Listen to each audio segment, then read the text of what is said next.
Brain wave synchronisation എന്ന് പറയുന്ന ഒന്നുണ്ട്.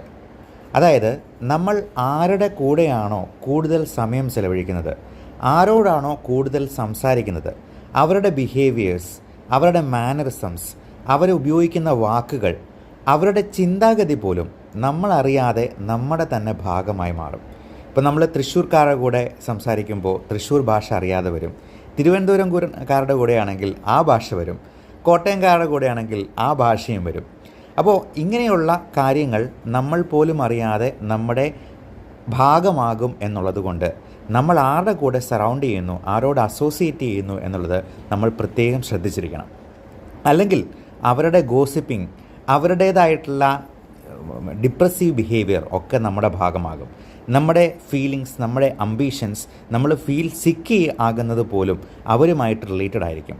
അതുകൊണ്ട് നിങ്ങളുടെ ക്ലോസ് ആയിട്ടുള്ള ആൾക്കാർക്ക് ഇത് ഷെയർ ചെയ്ത് കൊടുക്കുക.